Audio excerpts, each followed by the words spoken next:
Art by Inked Playmats at inkplaymats.com, your place for custom-made playmats. Design your own or shop from other featured designers. Use promo code KlotzDeal to save 10% on your order. Inked Playmats, your game, your style.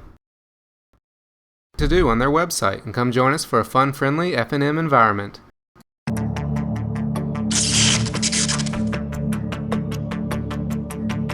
Hello everybody, this is Kevin from KlotzProductions, and welcome back to Game 3 of the match between 4-Color Control and Selesnya Aggro. Bobby started on the play for this game with a Blood Crypt, and then Jean laid down a Temple Garden.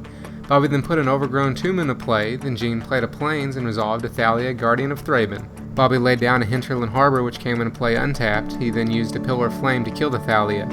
Jean then followed it up by playing a Loxodon Smiter. Bobby killed the Smiter with the Dreadbore, however Jean just had a second one that he played. Bobby then laid down another Blood Crypt, but paid 2 life for it this time, so it would come into play untapped. He then played a Tamiyo the Moon Sage and tapped down the Smiter. Jean just laid down a land on his next turn, and then Bobby continued to keep the Smiter tapped down with his Tamiyo. He then played a Thragtusk, gaining him 5 life, going back up to 23. At the end of Bobby's turn, Jean used a Selesnya Charm to make himself a 2/2 Knight with Vigilance. He then put a Gabney Township into play on his turn, and then played a Silverblade Paladin and bonded it with his Knight. He attacked with the Knight, so Bobby just traded it with his Thragtusk and got a 3/3 Beast when it died. Then on Bobby's turn, he used his Tamiyo to tap down the Paladin this time. He then played a second Thragtusk, going up to 28 life. He then went back to 26 to put an Overgrown Tomb into play untapped, then he played a Farseek and found himself a Steam Vents. At the end of the turn, Jean played another Selesnya Charm to get himself another Knight. When the Knight came into play, he bonded it with his Paladin again. He then attacked with the Knight along with his Smiter on his turn. Bobby chose to block the Smiter with his Thragtusk and the Knight with his Beast token. Before damage, Jean pumped all of his creatures with his Gabney Township.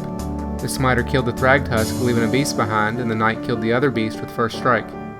Bobby just activated Tamiyo on his turn to keep the Paladin tapped down again. Then Jean attacked with his Knight, sending it at Tamiyo. Bobby chump blocked with his Beast, however Jean used a third Selesnya Charm to give his creature +2/+2 and trample. This forced through 7 damage to Tamiyo, dropping her to 1 loyalty. Bobby continued to keep the Paladin tapped down, but Jean was able to finish off the Tamiyo this time with his Knight. Bobby played a Jace Architect of Thought on his next turn and used his Minus ability, revealing a Rakdos Key Rune, a Snapcaster Mage, and an Olivia Valdarin. Jean chose to put the Olivia in a pile of its own, so Bobby took the Rune and the Snapcaster. He then played the Mage and gave his Dreadbore flashback, which he used to kill the Paladin. Then he laid down a Drowned Catacomb before passing the turn. Jean played another Silverblade Paladin on his turn and bonded it with his Knight. He then put a Rancor on the Knight and attacked a Jace, killing him. Bobby overloaded Amizium Mortars on his next turn to do 4 damage to all of Jean's creatures, killing them both. The Rancor went back to Jean's hand, then Bobby played his Key Rune and attacked with a Snapcaster, taking Jean down to 18. Jean just played an Avacyn's Pilgrim on his next turn, and then Bobby activated his Key Rune and attacked with the Rune along with the Snapcaster again, taking Jean down to 13. Then post-combat, Bobby played another Farseek to get himself another Steam Vents. Jean played another Thalia on his turn and then used his Township to pump both of his creatures. He then attacked with his Pilgrim, taking Bobby to 24. Bobby used another Pillar of Flame on his turn to kill the Thalia, then activated his Key Rune and attacked again, taking Jean down to 8. For Jean's next turn, he played a Sigarda Host of Hirons. Bobby just played Draw Go, and then Jean put a Forest into play and played a second Pilgrim. He then used his Township to pump his team again, but chose to pass without attacking. Bobby played another Jace on his turn and revealed a Golgari Charm, a Woodland Cemetery, and a Drowned Catacomb this time. Jean put the charm by itself, which Bobby decided to take. Jean played another Thalia on his turn and then put a Rancor on his Avacyn's Pilgrim.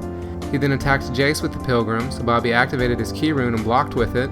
Before damage, Jean used his Township to pump his team again. This made his Pilgrim big enough to stay alive and trample through and kill the Jace. Bobby played another Farseek on his turn to find a Steam Vents again. He then used another Pillar of Flame to kill the Thalia once again. Jean attacked with his Sigarda and his Rancored Pilgrim on his turn and pumped it with his Township again. Bobby chose not to block and took the 15 damage, going down to 9 life. He didn't have any way to stop the attack for lethal on his next turn, so went ahead and scooped it up, giving Jean the win to the game and the match. So that's it for this match. I hope you all enjoyed it. You can find the full version of this gameplay and the annotations at the end, along with links to my vlog and my Let's Play Duels of the Planeswalkers 2013. If you like this or any other video, be sure to give it a thumbs up and possibly add it to your favorites, then subscribe to be notified when more videos are online.